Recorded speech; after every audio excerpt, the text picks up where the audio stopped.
Hey everybody. So this video is going to talk about the habit loop, what it is, how we can use it in the classroom. The habit loop is the actions or the elements, let's call them elements, the elements of a habit and how they happen in sequence. The first element is cue, and we can see it on the screen. Number one, then is craving, and then response, and then reward. This is how a habit happens. The body is cued or the brain is cued. The brain starts to crave what it has paired with that cue. And then it takes action to satisfy the craving. And then it is rewarded, which cements the habit. And then the habit will happen again the next time the brain or the body is cued. A cue is a noticing that triggers a response. That means that it could be a time of day, it could be a situation, it could be a feeling. It's something that is going to cue the habit to start. If you are, if we're talking about a habit that is something like smoking, the cue is often stress or seeing a package of cigarettes or carton of cigarettes or seeing someone else smoking. The body starts to crave the nicotine. The response is to smoke. The reward is or the reward happens when that person gets that nicotine hit and feels that has that physiological response and feels relaxed. In trying to create a habit, let's say in the classroom, you are going to want to define what is going to cue you, define what your response will be, and then define what your reward is going to be. The craving will start to happen after you have repeatedly paired the cue and the response together enough for a craving to occur. So each part, each element is just as important as the other. So in setting your own habits, you do not want to skip any of these elements or brush over it and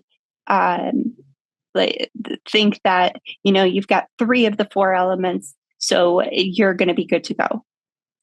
They all balance each other out. They're all just as important. So if we are talking about creating a habit of something like making sure that a desk is clean, organized, maybe just not a mess. Your cue could be a time of day.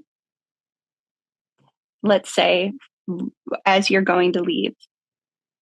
Right as you're going to leave, you're packing up. That's your cue. You're like, okay, wait. I want to make sure that my desk is clean.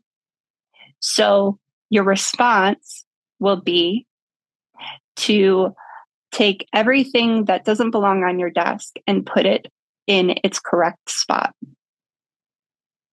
Your reward will be the satisfaction that comes from 1, completion of a task, and 2, the calm and uh, feeling that you get when you have a nice, organized space. So the cue is going to be at the end of the day when you're packing up. So it's a time of day response to take everything off your desk that doesn't belong there. And then the reward is satisfaction. If you do those, if you have those three parts of the habit loop, and you're repeatedly doing the process of the habit, your body will eventually start to crave the response as you're packing up, or maybe even before, when you notice that, oh, you're about to leave. It's the end of the day. You want to make sure that your response is well defined, to specific. You don't want ambiguity, because what can happen is you can deviate from your goal, and then you aren't going to be able to cement a habit. So what do I mean by that? Deviating from your goal. If your goal is to have a clean desk, okay, and you make your response to clean my desk, you might find yourself moving from cleaning your desk to organizing your papers, or grading papers, or finishing up an administrative task. And that's not your goal. Your goal is to organize your desk, to clean off your desk.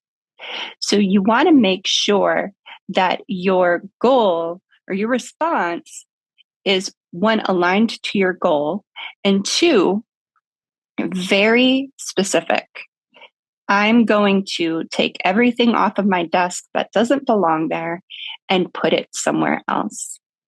It's nice, it's easy, it doesn't require a lot of thought, which is really good because you're not trying to think too much when you're forming a habit. You just want it to be an automatic response. And then the reward is going to be that satisfaction. I suggest that you write down some of the most stressful situations, areas of your room, elements of teaching, some of the most stressful moments maybe of the day. And I want you to try to find 2 or 3 habits that you think would really make a huge difference in the amount of stress you experience daily as a teacher. It could be responding to students, could be administrative work, could be organizing your classroom, or it could be with something with your instruction. One instructional habit that I created in my classroom was, at the beginning of each class, I started asking, what do you remember doing last class? What do you remember from last class? My cue was before I started instruction. So like before I even started teaching, that was my cue. Like, as it almost felt like once I started forming the habit, I'd move to go to teach. And then I'd be like, what? Something's not right. And I'm like, oh, I didn't ask the question, because my body started having that craving. So the cue was the time of day, really, or a point in time. The response was, I asked, what do you remember doing the last class?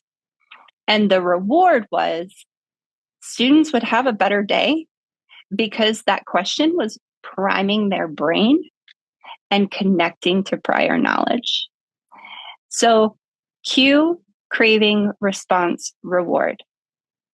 Think about where you could create habits in your classroom throughout your day so it can improve your life inside and outside of your classroom. If you would like any more information on the habit loop, make sure to follow me on Instagram, teaching_2_a_riot.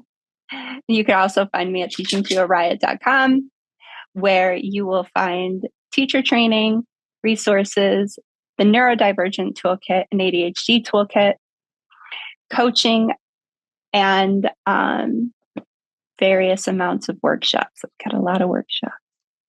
Bye, everybody.